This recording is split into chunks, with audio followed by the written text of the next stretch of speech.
मुंबई एक सपनों का शहर जहाँ पर लोग अपने ख्वाहिशें अपने सपनों को पूरा करने आते हैं। लेकिन एक विचित्र सी बात है कि 100 में से सिर्फ 2% ऐसे लोग हैं जो अपने सपने के नज़दीक पहुँचते हैं या उन्हें पूरा करते हैं। अब बाकी के जो लोग हैं ये भीड़ का हिस्सा तो बन जाते हैं, लेकिन मन में एक डिप्रेशन सा रहता है, एक अजीब सी बेबसी सी रहती है कि हम जो बनने आए थे, हमारी जो ख्वाहिश थी वो पूरी नहीं हुई। और ऐसे में लोग गलत कदम भी उठा देते हैं। लेकिन ज़रा सोच कर देखिए कि अगर किसी को गलत कदम उठाना है तो क्या बार बार वो इसी बिल्डिंग तक आएगा? क्यों यहाँ से इतने सारे लोगों ने कूद कर अपने आप को ख़त्म कर दिया? क्यों आज भी इतने पॉश एरिया में इतने लग्जरी अपार्टमेंट के इस लग्जरी मकान को भूतिया मकान बोला जाता है? आज भी यहाँ पर प्रेतों को देखा जाता है। नमस्कार, हर हर महादेव। मैं नितिन हूँ, यह है चाचा का रेडियो। यहाँ से हम व्लॉग, मूवी रिव्यूज़, आर्टिकल लेकर आते हैं। आज मैं आपको मुंबई के एक ऐसे बिल्डिंग के बारे में बता रहा हूँ जहाँ वो घर आज भी खाली है। वैसे तो मुंबई में घर मिलना, कमरा मिलना बेहद बड़ी बात होती है, किस्मत होनी चाहिए, वरना आप जैसे आए वैसे ही चले जाएंगे। अधिकतर तो लोग स्टेशन पर अपना वक्त बिता दिया करते हैं। जितने भी बड़े बड़े कलाकार हैं, कोई 3 दिन स्टेशन पर रुका है, कोई 5 दिन, कोई जेब में 5 रुपये लेकर आया था, कोई 10 रुपये। देखिए, ये मैं कहानी से हटकर थोड़ी सी बात शुरू में ही कर लेता हूँ, बाद में आपके पास वक्त नहीं होता, आप फिर मुझे कहते हो कि कहानी के बीच में फ्लो टूट गया। ये जितने बड़े लोग स्टार बन जाते हैं, बॉलीवुड का हो, यूट्यूबर हो या कोई भी हो, इनकी कहानी हमेशा ऐसी ही शुरू होती है। मैं घर से 10 रुपये लेकर आया था, मैं मोमबत्ती की रोशनी में पड़ा था, कुछ तो अगरबत्ती की रोशनी में पड़े थे, और वो न जाने क्या ही क्या बनते चले गए। अगर आप फेमस होंगे ना तो आपकी कहानियाँ तो बनती हैं, और अगर कहानियों में थोड़ा सा मिर्च मसाला लगा दो, आंसू दिखा दो, तो ऐसा लगता है हाय इसने कितनी मेहनत करी, यहाँ तक आ गया। लेकिन मुंबई आप भी जानते हैं, सपनों का शहर है लेकिन डरावना भी है। यहाँ बहुत सारे ऐसे ऐसे एग्जाम्पल हैं जो कि लोगों ने देखे, महसूस करे हैं। इंसान क्या, शैतान क्या, हर कोई इस शहर के आसपास या शहर में लोगों को महसूस हो चुका है। ग्रैंड पैराडाइज टावर मुंबई, ये 3 बिल्डिंग में से एक बिल्डिंग, ठीक है, जो 3rd बिल्डिंग है उसके 8th फ्लोर पर आज भी एक मकान हॉन्टेड है। सोचिए, पूरी बिल्डिंग भरी हुई है, सभी में लोग आए हुए हैं, लेकिन सिर्फ एक बिल्डिंग का एक फ्लैट खाली। How it is possible? ऐसा क्यों हो रहा है और किस लिए है? ऐसा हो कैसे सकता है? भाई, मुंबई में जगह कितनी मिलती है? एक घर में 2 फैमिली, 3 फैमिली ऐसे एडजस्ट हो रही हैं, है ना? और जिनके पहले से मकान हैं आज वो ज़बरदस्त पैसे वाले हो गए। भले ही उनके मकान की उस वक्त वैल्यू नहीं, लेकिन आज की डेट में हाँ, मुंबई में तो बहुत ज़बरदस्त पैसों का हिसाब किताब होता है अगर आप प्रॉपर्टी अच्छी बनाए बैठे हैं। ये जो बात है, जो आर्टिकल है, ये प्रतीक्षा का है। प्रतीक्षा जो कि दिल्ली की रहने वाली थी और दिल्ली में अपने माता पिता परिवार के साथ रहती थी। एक व्यापार करती थी, बिजनेस इसका बहुत ज़्यादा ख़राब चल रहा था और उसकी स्थिति ऐसी हो रही थी कि आज नहीं तो कल बंद हो जाएगा। प्रतीक्षा की एक फ्रेंड थी नेहा, जो कि ग्रैंड पैराडाइज टावर में रहती थी। वो मीडिया में काम करती थी और उसका देर रात ऑफिस जाना हुआ करता था। प्रतीक्षा जो कि दिल्ली की थी, जो कि अपने बिजनेस में लॉस खाए बैठी थी, बहुत ज़्यादा निराश और परेशान रहने लग गई थी। नेहा ने बताया एक बार फ़ोन पर कि 2 महीने बाद मेरी शादी है और मैं तेरे साथ वक्त बिताना चाहती हूँ, तो क्यों नहीं आती है? थोड़ा मन बहलेगा, मुंबई में तेरे को दिखाऊंगी। तू हर बार ये कहती है कि मैंने आज तक बॉम्बे नहीं देखा, लेकिन मैं ज़रूर देखना चाहती हूँ। मैंने अपनी शादी से पहले सोचा था कि हम दोनों पूरा बॉम्बे घूमेंगे, तू आना। उसने कहा मैं भी यही सोचती हूँ कि अब मुझे आ ही जाना चाहिए, यहाँ दिल्ली में अब कुछ बचा नहीं। अरे ऐसा क्यों कहती है? बिजनेस में तो उतार चढ़ाव चलते रहते हैं। उसने कहा नहीं, मेरा जो व्यापार है अब ये शायद कभी दोबारा से शुरू नहीं होगा। तू कहाँ पर रहती है? अपना एड्रेस बता, हो सकता है कि मैं नेक्स्ट फ्लाइट से तेरे घर आ जाऊँ। उसने कहा बिल्कुल बिल्कुल वेलकम है, और मैं तेरे को यहाँ पर बहुत अच्छा एनवायरनमेंट दिखाऊंगी, यहाँ के कितने प्यारे लोग हैं उनसे मिलवाऊंगी, अपने दोस्तों से मिलवाऊंगी। इनफैक्ट जो मैंने घर खरीदा हुआ है, कम से कम यहाँ पर आकर तो रह। अच्छा, तूने घर ले लिया है? मतलब सारा पैसा मेरा नहीं है, मॉम डैड ने ही दिया है, मैंने तो बस थोड़ी बहुत रकम है वो ही करी है। और मॉम डैड भी 3 महीने के अंदर यहाँ शिफ्ट होने वाले, वो बेंगलोर रहते हैं जैसे तू जानती है। तू प्लीज़ आ जा, मुझे भी बहुत याद आती है, कॉलेज के बाद हम मिले ही नहीं। उसने कहा ठीक है दोस्त, मैं आऊँगी। कुछ दिन में ये जो प्रतीक्षा है नेहा के घर पहुंचती है। नाम में कंफ्यूज ना हो जाऊं इसलिए मैं आपको बता दूं, प्रतीक्षा वो है जिसको व्यापार में नुकसान हुआ, नेहा वो है जो कि यहाँ अपार्टमेंट में रहती है। हफ्ते भर में प्रतीक्षा का नेहा के घर पहुंचना हुआ। दोनों एक दूसरे को देखकर बहुत ज़्यादा खुश होती है।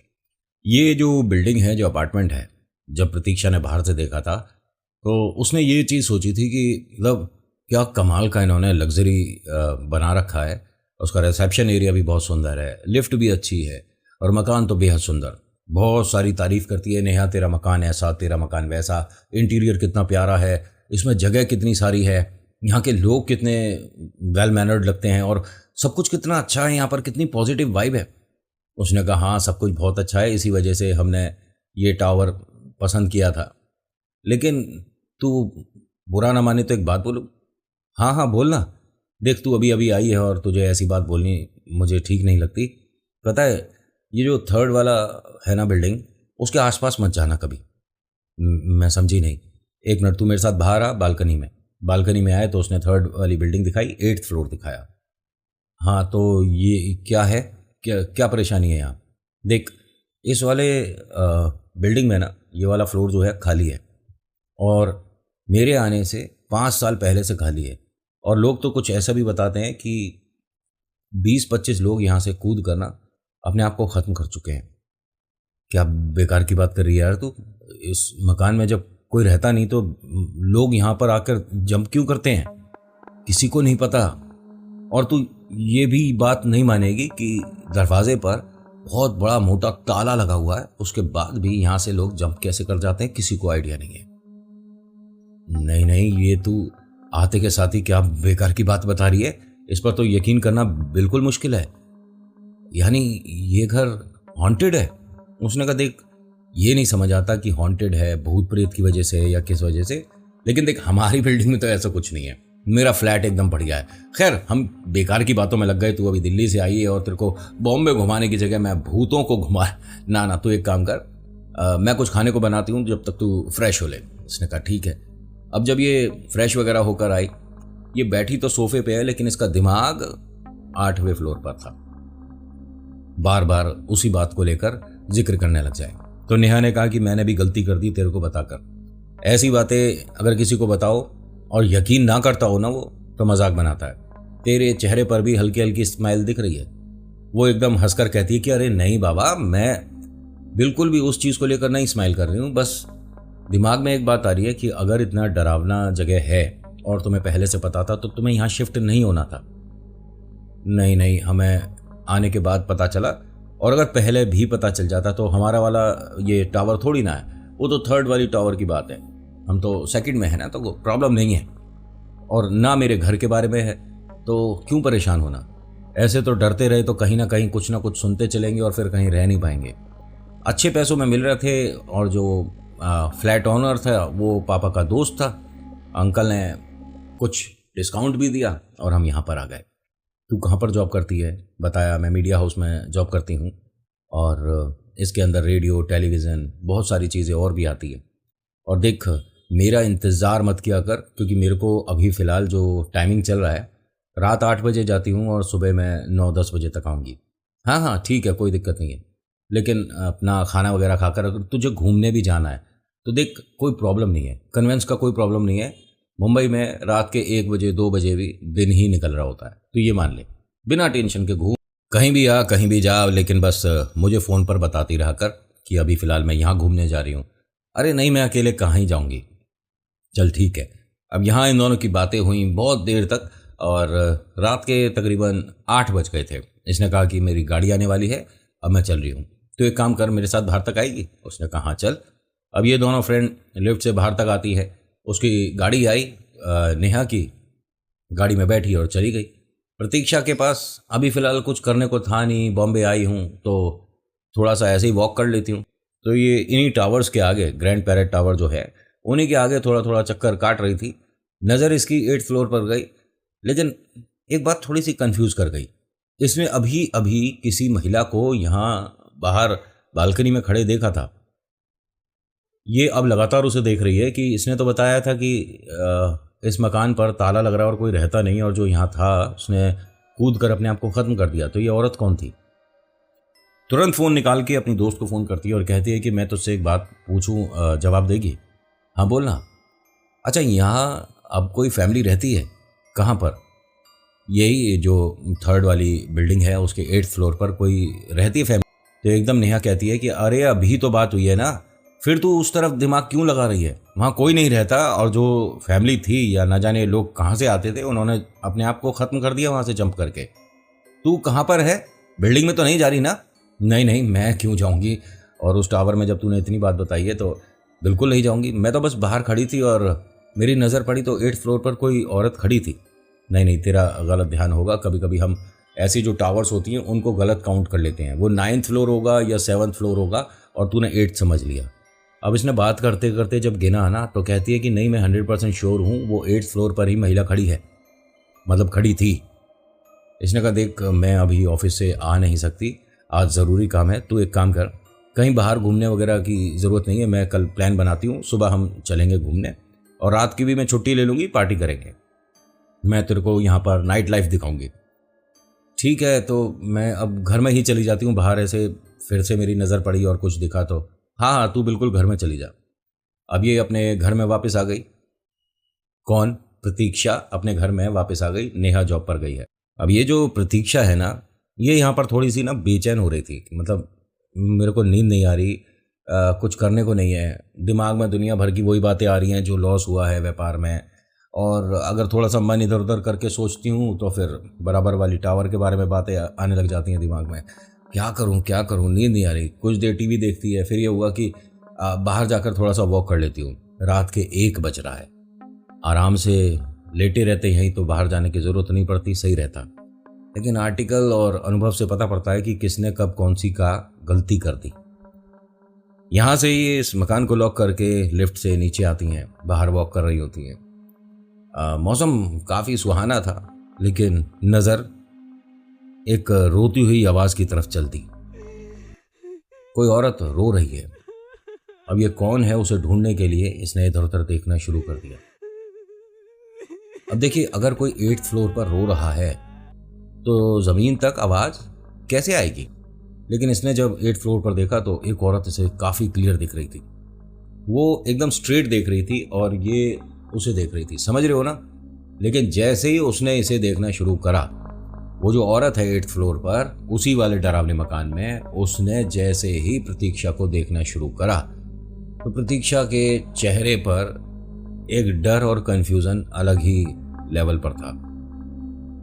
उसे देखकर ये घबरा गई और 1-1.5 मिनट तक लगातार इनका आई कांटेक्ट जैसे बन रहा हो, क्योंकि 8th फ्लोर से उसकी आंखें किस तरफ हैं बड़ा मुश्किल है ना देखना।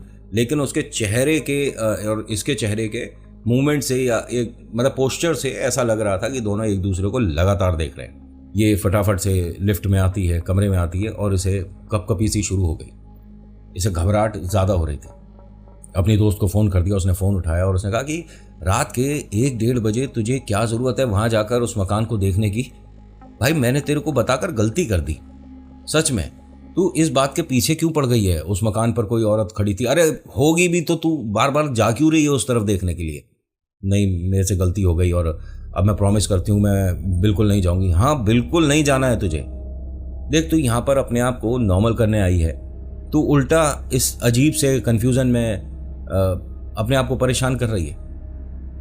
मैं एक काम करती हूँ, मैं 3-4 दिन का ऑफ लेती हूँ, तेरी स्थिति कुछ ज़्यादा ही ख़राब लग रही है। उसने 3-4 दिन की वास्तव में नेहा ने छुट्टी बोल दिया, और ये अच्छी पोस्ट पर है तो इसको ज़्यादा क्यों लेनी है, क्या लेनी है, ऐसा वाला हिसाब किताब नहीं था। अगले दिन सुबह सुबह वो 9 बजे आती है तो इसकी फ्रेंड सो रही थी। डोर खोलती है, देखती है सो रही है। उसने चाय कॉफ़ी बनाई, उसे उठाया और फिर पूछा, कैसा रहा, सब कुछ ठीक है? ये कांपने लग गई उसे देखकर। क्या हुआ प्रतीक्षा, तू ठीक है? नेहा, मैं ना तेरे को सॉरी मना किया था तूने, फिर भी एक बार मैं दोबारा उस औरत को देखने चली गई थी, मेरे से गलती हो गई। मतलब कल जब तेरे बात हुआ मेरे से, तू घर में नहीं आई थी? नहीं, मैं घर में आ गई थी, मैं तभी आकर लेट गई थी, लेकिन 3 बजे करीब मैं वापस जाकर उसको देखने चली गई। तुझे कैसे कंफर्म है कि 3 ही बज रहे थे? क्योंकि मेरी आंख ना ऐसे खुली थी जैसे किसी ने मुझे जगाया हो। मेरा पैर पकड़ के मुझे ऐसा लगा किसी ने खींचा अब लाइट वगैरह ऑन थी, घड़ी पर सीधी निगाह गई, मुझे लगा शायद तू आ गई होगी। उस वक्त 3 बज रहे थे। तू घबरा क्यों रही है? मैंने उस औरत को बालकनी से जंप करते हुए देखा था। क्या? किसी को बोला तो नहीं है तूने ये? नहीं नहीं, मैं उसके बाद से मतलब डर रही हूँ, और मैं तेरे को फ़ोन करना चाहती थी, लेकिन फिर बार बार तू ऑफिस में डिस्टर्ब हो रही थी, इसलिए नहीं किया मैंने यार। नहीं नहीं, सब ठीक है, तू एक काम कर, नॉर्मल हो जा, पहले पानी लाती हूँ। उसे पानी वानी दिया। वो औरत नीचे गिरी, फिर यहाँ तो पुलिस वगैरह आई होगी, एम्बुलेंस, और कौन सा हॉस्पिटल ले गए? नहीं नहीं, तू मेरी बात समझ नहीं रही। क्या नहीं समझ रही? वो ना औरत जंप तो करी थी, नीचे नहीं गिरी। क्या? एक मिनट, क्लियर बोल थोड़ा, क्या बोल रही है? हाँ, वो 8th फ्लोर से औरत जंप करी। हाँ ठीक है, फिर? लेकिन नीचे नहीं गिरी। ये तो कोई डरावनी पिक्चर देख के सोई है इसका मतलब। नहीं, मैं सच बोल रही हूँ, मैंने उसे अपनी आंखों से जंप करते हुए देखा है। वो मुझे 2-4 फ्लोर तक तो नीचे आ रही थी, ऐसा दिख रहा था, और मैं चिल्लाने वाली थी, लेकिन कोई नीचे गिरा ही नहीं। और उसके बाद वो औरत वहाँ दिखी नहीं। जिस दरवाजे को मैं देखती थी वो दरवाज़ा भी बंद है। देख, बेकार की बातें मत कर, ऐसी बातें कर रही है। अब मुझे लग रहा है मैंने गलत तेरे को बता दी ये सारी चीज़ें, मुझसे ही गलती हो गई शायद। नहीं नहीं, तू मेरे को उस मकान के अंदर लेकर चलना, एक बार उस औरत से मिलकर आते हैं, पूछते हैं ना उसे क्या परेशानी है। उस मकान के अंदर लेकर चलूँ तुझे और उससे पूछ कर आए कि क्या परेशानी है? पागल है क्या तू? नहीं नहीं नहीं, उसे कुछ ज़रूरत होगी, वो पता है, हो सकता है कि परेशान हो। कभी कभी हम परेशान होते हैं और हमारे को किसी से बात करनी होती है ना, तो हम बेचैन हो जाते हैं। उसने कहा तेरी स्थिति ठीक नहीं लग रही, मुझे ऐसा लगता है कि तुझे दिल्ली वापस लौटना चाहिए। अंकल आंटी भैया के साथ रहेगी और सारा परिवार साथ होगा ना, तो हो सकता है तेरा दिमाग ठीक हो। तू क्या बात कर रही है पता है तुझे? जो बिल्डिंग का फ्लोर मतलब अपार्टमेंट जो है हॉन्टेड, उसमें तू जाकर बात करना चाहती है कि आपको क्या परेशानी है। कौन होती है तू, या क्यों मैं जाऊं? हम दोनों कौन होते हैं उस मकान के जो लोग रहते हैं उनके लिए? कोई नहीं ना, नेबर्स हैं, और एक दूसरे की फैमिली में इतना ज़्यादा नहीं, आप समझ रहे हो ना।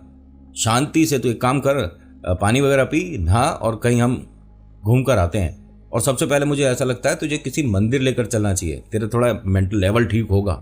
भगवान के आशीर्वाद की ज़्यादा ज़रूरत है तुझे तो। नहीं नहीं, मंदिर वगैरह कहीं नहीं जाना मुझे। मैं जो बोल रही हूँ तेरे को समझ नहीं आ रहा क्या? एक बार उससे जाकर पूछ नहीं सकती है कि उस औरत को क्या परेशानी है? क्या पता वो हमारी मदद के लिए ही इंतजार कर रही हो। इसे अपने ही घर में डर लग रहा है अपने यहाँ को। अब प्रतीक्षा, मेरे साथ इस तरह से बात करने की ज़रूरत नहीं है तेरे को। देख, मैं एज अ फ्रेंड तेरी मदद कर रही हूँ, और तू उल्टा मुझ पर रूडली बात कर रही है? मुझे तेरी समझ नहीं आ रही। अगर तुझे चलना है तो चल, नहीं चलना तो आज मैं मदद कर दूंगी उस औरत की। अरे तुझे जो करना है कर, तुझे तो समझाना गलत है। मैं तेरे फेवर में बात कर रही हूँ और तू उल्टा मेरे से इस तरह से बात कर रही है। गलती हो गई मैंने जो तेरे को अपने घर पर जगह दी। हाँ तो ठीक है ना, मैं मेरा सामान उठा दे, मैं उन आंटी के घर पर रह लूँगी। तुझे जहाँ जाना है जा, अब मैं तेरे को रोकने वाली नहीं। ऐसा बोलकर ये अपने दूसरे रूम में चली गई। ये जो मतलब इस तरह की आवाज़ें आती है ना, ये ऐसे बात नहीं करते हैं सच में, ये बनाकर बोलते हैं। एक हमारे यहाँ से पापड़ वाला भी निकलता है, उसका आप समझ नहीं पाओगे क्या बोल रहा है, क्या बेच रहा है। बाहर जाकर पता चलता है कि ये क्या चीज़ बेच रहा है क्या? भैया कितने का है? 5 रुपये। अच्छा, तो ये करने की क्या ज़रूरत होती है ना? करारी आवाज़ करनी है ठीक है, भारी आवाज़ करनी है ठीक है, वॉइस मॉड्यूलेशन आपको आता है ठीक है, लेकिन कम से कम शब्दों को समझे तो सही। अब मैं आपको कहानी अगर ऐसे सुनाऊं, नमस्कार, क्या समझ पाओगे क्या कह रहा हूं? डिसलाइक करोगे पैर के अंगूठे से भी। हाँ, और ये तो मैं आपको बता ही चुका हूं कि डिसलाइक करने से हाँ पाप लगता है। लेकिन फिर भी ये टैलेंटेड लोग हैं भाई, वो कहानी के बीच में इस तरह का बात नितिन नहीं करते हैं। नितिन तो करते हैं, और नितिन इसलिए करते हैं क्योंकि जय बुढ़ा आपने बिगाड़ दिया। इन दोनों की आपस में बातचीत थोड़ी सी खराब हो गई। तो सबसे अच्छा तरीका क्या है अगर किसी से आपकी बातचीत खराब हो रही है, कि कुछ समय के लिए अपने आप को दोनों अलग अलग कर लो, थोड़ा साइलेंस हो जाओ, थोड़ा म्यूट मोड में चले जाओ, ठीक है, थोड़ा बातचीत बिल्कुल से ना करो, क्योंकि बात फिर कुछ का कुछ होता है और फिर बहस होता है, आर्गुमेंट खत्म नहीं होते और बात बहुत ख़राब हो जाती है। अब ये दोनों अपने अपने रूम में थे, लेकिन शाम 7 बजे करीब नेहा ने जाकर प्रतीक्षा का दरवाज़ा नॉक करा और बोलती है, सॉरी मैं बहुत गलत बोल गई तेरे से, तूने तो इतनी मदद भी करी और मुझे बेवकूफ़ को समझना चाहिए। जिस चीज़ के लिए तू बता रही थी कि यहाँ नहीं जाना है, यहाँ कुछ ऐसा गलत हो चुका है, मैं वहीं पर जाने की बात कर रही थी, मुझसे गलती हो गई, दरवाज़ा तो खोल। उसने भी अपने गुस्से पर पानी डाला और दरवाज़ा खोलकर दोस्त को गले लगा लिया। दोनों की दोस्ती दोबारा शुरू हो गई। चल एक काम करती हूँ, मैं आज तुझे मुंबई घुमाती हूँ। अब ये दोनों यहाँ से फटाफट से तैयार वगैरह होकर बाहर निकलती हैं। इसके साथ और बहुत सारी फ्रेंड आ जाती हैं, 2-3 लड़के हैं, एक अच्छा ग्रुप अपना जो है उनसे मिलवाती है। सब लोग बहुत बढ़िया पार्टी करते हैं। रात के 1:30 या पौने 2 बजे के आसपास का समय था, तो ये अपने घर वापस आते हैं। मतलब कैब ने आकर इन्हें छोड़ा, ये दोनों अपने घर पे आई, बहुत सारी बातें करती हैं, बहुत खिलखिलाकर हंसकर अच्छा टाइम स्पेंड हुआ है, वो बातें हो रही थी। नेहा कहती है कि देख, मैं अपनी इसी दोस्त को ढूंढ रही थी, आज भी तो तू वो कॉलेज वाली जो हमारी दोस्त थी वैसी लग रही है। बेकार में तू परेशान होती है, व्यापार में ऊपर नीचे तो होता ही रहता है, कभी प्रॉफिट है कभी नुकसान है, कोई दिक्कत नहीं। उसने कहा यार मैं भी अब दोबारा से शुरू करूँगी, ज़ीरो से दोबारा शुरू करना है और मेहनत करूँगी और समय ख़राब है, निकल जाएगा। यानी अब ये डिप्रेस तो बिल्कुल नहीं लग रही कहीं से, है ना। अब वो भी खुश है, ये भी खुश है, दोनों आराम से बातें करते करते कब सो गई पता नहीं पड़ा। एक फ़ोन आया नेहा के मोबाइल पे। हमारी बात नेहा से हो रही है। जी मैं नेहा बोल रही हूँ। मैडम आप किसी प्रतीक्षा को जानती हैं? प्रतीक्षा? हाँ। देखती है कि यहाँ पे प्रतीक्षा तो है ही नहीं। फ़ोन पर कहती है कि हाँ जानती हूँ, आप ज़रा अस्पताल आ जाइए जल्दी। अस्पताल आ जाऊँ? कहाँ पर, क्या हुआ है? उन्होंने कहा आपको ये पता ही नहीं है कि क्या हुआ है। मैडम उठिए, आँख खोलकर बाहर देखिए, आपकी बिल्डिंग के बाहर भीड़ लग रही होगी। मेरी बिल्डिंग के बाहर भीड़ लग रही होगी?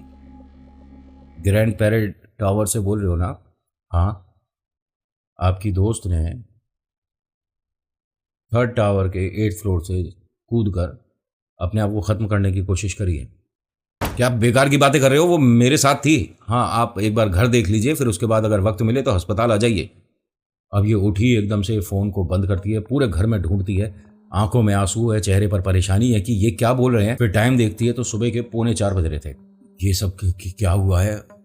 इसके दरवाजे खोलते के साथ ही 4-5 लोग खड़े थे कि मैडम क्या आप कैसे सो रहे थे? आपको बिल्कुल आवाज़ नहीं आ रही थी क्या? दरवाज़ा खटखटा रहे हैं, बेल रिंग कर रहे हैं, आपके मोबाइल पर कम से कम 20 बार फ़ोन कर लिया। वो फ्रेंड आपके ही साथ देखी गई थी। इसने कहा हाँ मुझे अभी अस्पताल से फ़ोन आया, मैं जा रही हूँ, सब ठीक हो जाएगा बिटिया, परेशान नहीं होना। अब ये यहाँ से फटाफट से गाड़ी वगैरह करती है और अस्पताल पहुँचती है। उसके दोनों पैर टूटे हुए थे, दोनों हाथ टूटे हुए थे, कंधे पे काफ़ी चोट आई थी और किस्मत ऐसी रही इसकी कि मतलब किसी चीज़ से टकरा के शायद ये नीचे गिरी थी और अभी ईश्वर को कुछ और मंजूर था और ना जाने इसकी किस्मत अच्छी रही। इसने अपनी दोस्त को देखा और बहुत परेशान होती है कि ये सब क्या हो गया इसके साथ। उसका अच्छे से ट्रीटमेंट वगैरह हुआ। यहाँ से इसको जब डिस्चार्ज किया गया था, जब ये घर आ रही थी, उसने टैक्सी में 3 बातें बताई। उसके बाद से नेहा को 100% यकीन हो गया कि इसमें जो चीज़ें हैं वो बहुत ज़्यादा डरावनी है और पूरे बॉम्बे में इससे डरावनी कोई जगह नहीं है। इसने बताया कि वो औरत मुझे घर से लेकर गई थी, मैं अपने घर में तेरे पास ही सो रही थी और वो आई और मेरे पास खड़ी हो गई। उसने मेरा हाथ पकड़ा, वो मुझे लेकर इस वाली बिल्डिंग से बाहर लेकर गई, वो 3rd वाली टावर में लेकर गई, 8th फ्लोर पर लेकर गई और उस दरवाजे से मैं अंदर कब आ गई मुझे नहीं पता चला। मैं जैसे ही अंदर आती हूँ तो रेलिंग के पास वो औरत खड़ी थी और उसके 8-10 लोग इधर और 8-10 लोग उधर खड़े थे। सबने एक एक करके यहाँ से जंप करना शुरू कर दिया और फिर मेरी बारी में उन सभी ने आवाज़ दी मुझे, हम सब इंतज़ार कर रहे हैं। और मुझे समझ नहीं आया दोस्त कि मैं कैसे जंप कर गई। लेकिन एक बात बता, तू उस फ्लैट के अंदर जा कैसे सकती है? बाद में बहुत लोग आए थे, पुलिस भी आई थी, इन्वेस्टिगेशन हो रहा था, दरवाज़ा तो जो मेन लॉक है वो भी हो रहा था और बाहर से बड़ा वाला ताला जो लगता है वो भी लग रहा था। इनफैक्ट ऊपर से बहुत सारे बच्चों ने या वहाँ के लोगों ने बहुत सही काम कर रखा था कि रस्सियों से उस फ्लैट को इस तरह से कवर कर रखा था। तू कैसे अंदर चली गई थी? नहीं नहीं, मेरे लिए तो दरवाज़ा खोला गया था। मैं दरवाज़ा खुले में ही अंदर गई हूँ और ऐसी कोई भी चीज़ नहीं थी कि दरवाज़ा लॉक है, रस्सियाँ लग रही हैं या कुछ भी नहीं था। उस घर के अंदर बहुत ज़्यादा गंदगी है, सड़ान है और सारी चीज़ें गली हुई हैं, दीवारों पर पपड़ी हैं, जाले हैं और बहुत बहुत ज़्यादा बदबू है। ऐसा कुछ भी नहीं है। तो उस मकान को खोलकर जब अंदर चेक हुआ है तो नॉर्मल खाली पड़ा मकान है। तू किस मकान में गई थी? उसने कहा यही मकान था, 100%।